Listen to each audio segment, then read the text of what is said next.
Hey guys, we're getting another episode of Riding with Fight Fans, but right before we get to it, JoeyKO's birthday's today. He's turning a young 35, and this is going to be an exciting episode because we're going to dive into many things, but I just wanted to shout out my older brother's birthday. Yeah, we're going to get into it because it's an exciting fight that was just recently announced, and we're going to talk about the Tyson Fury fight with Wilder. I think that's probably one of the biggest fights coming up. Rematch. Early. It's definitely we've seen the first fight, classic fight, and we're gonna get super classic. I think another classic fight in this rematch. We need actually some clarification. Don't forget that we're coming off a draw, right? I believe Tyson Fury clearly won the fight, but Wilder's beautiful weapon, his Wilder ball, the leveler, right? The equalizer. The equalizer. He could hit you at any point, and even last seconds of the fight, even when he's losing. The equalizer's not Denzel. Oh, no. It's Deontay Wilder. Deontay Wilder. I think Denzel needs to personally hand it over to Wilder. Wow. The one-punch knockout trick, it's definitely one of the best tricks, especially when you're talking about a guy who has 40 knockouts in 43 fights. And wow. He can do it again. He showed us that he can hurt Fury. So this could go either way. But it's like it's been said before. Wilder said it. He said Fury has to be perfect for 12 rounds. Absolutely. Wilder, that's a pressure. That's huge pressure, right? Wilder just has to be perfect once. You got to be perfect in general. But when it comes to Wilder, you really have to be perfect.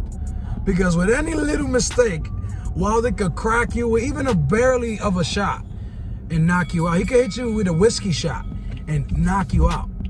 He doesn't need to hit you with the whole bottle. You know what I'm saying? So and it probably feels like getting hit with a bottle when you get cracked with Wilder shots. Who you got in this rematch? Well, you think it's gonna be another draw? Well, let's give the context of this rematch. What's happened since the first amazing fight? Wilder has consistently stayed in the boxing realm. He's trained, he's fought top opposition, he's even fought guys that previously gave him very tough work and who could have potentially beat him. Ortiz, frankly, was up 6-0 before getting knocked out in this latest fight.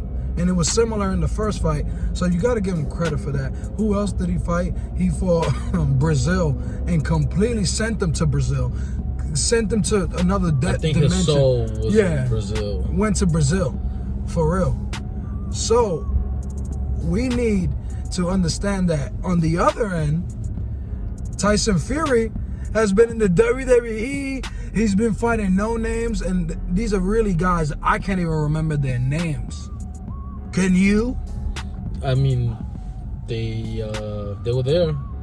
They looked like fighters. They had gloves. But, they had gloves, yeah, I think I recognized one of them. One of them was a DoorDash driver. I'd seen him.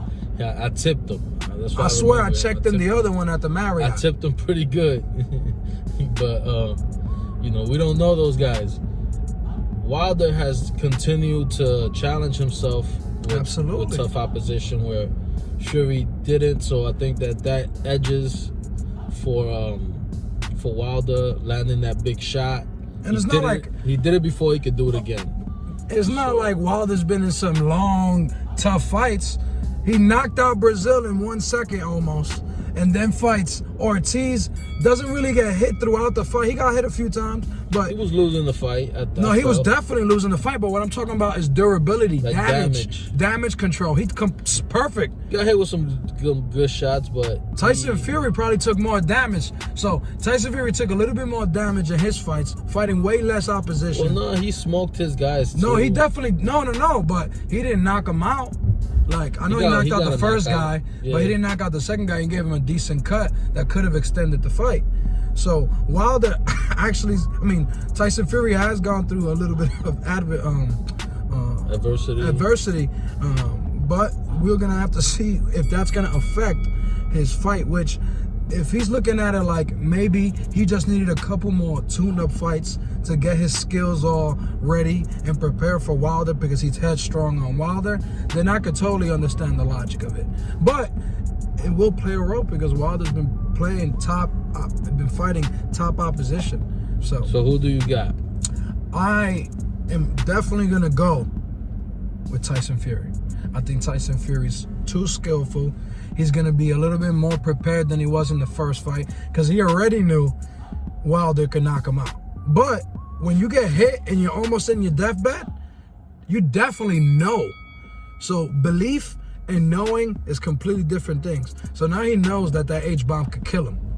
So I believe Tyson Fury is going to be even that more ready defensively and prepared to handle Wilder. But hey, this is not me underestimating Wilder's fucking bomb and his equalizer. So having considered the equalizer, I got Tyson Fury with the boxing skills. Who do you got?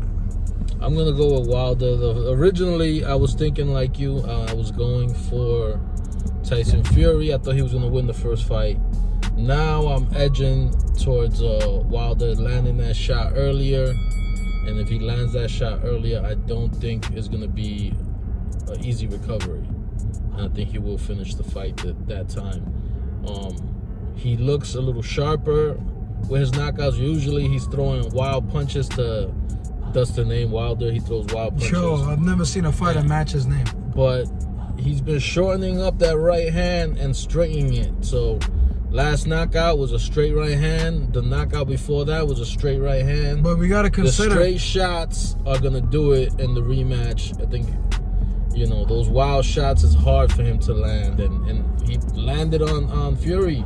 But let's consider the fact that it took him into the 7th round to land that on Ortiz. So if it took him 7 rounds to land that on Ortiz, is an excellent Olympian Tyson boxer. Is a bit better, though. I'll give him a tad bit in footwork, in athleticism, in defensive awareness, counter-punching, size, height. King Kong is a no, but King Kong is very formidable. I'm just saying that we have to consider that Wilder has to time it, and it's going to take some time. So early on, I believe Tyson Fury is going to win, and it's going to see the second half of the fight. How long did it take him to knock King Kong out the first time? A similar round, 6-5, I believe. No, it wasn't. It was at the end of the fight. It was the 11th round. Oh, really? The rematch, he knocked him out in the 7th. So he gets better over time. Yes. So we got to give him. He's been shortening up the punches. But Tyson Fury is going to get better too. The punches that knocked out Ortiz the first fight was not the same punches that knocked him out in the rematch.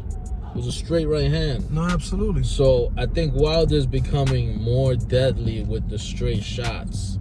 Not so much those wild looping shots that ends up knocking people out. Most of his knockouts been wild punches. He's getting better. But the Brazil shot was beautiful, and the Ortiz shot was beautiful to your point. So I think that he's become even more dangerous. And when it comes to a boxing match, he's not going to win. He has to win by knockout. I think he can do it. I think he can hurt Fury early and finish it earlier this time. So I believe Tyson Fury's going to win, even with those great points, and he's going to go with Wilder. But please pay attention to the next video where we're going to be discussing Mikey Garcia versus Josecito Lopez, and that's going to be an amazing fight. Don't listen to him. It's Jesse Vargas. You pulled one of my steps. Oh man, what's wrong with us and Josecito Lopez? Yo, we got to do a video on Josecito Lopez. Oh man. Just for being a badass. He's in our minds, apparently.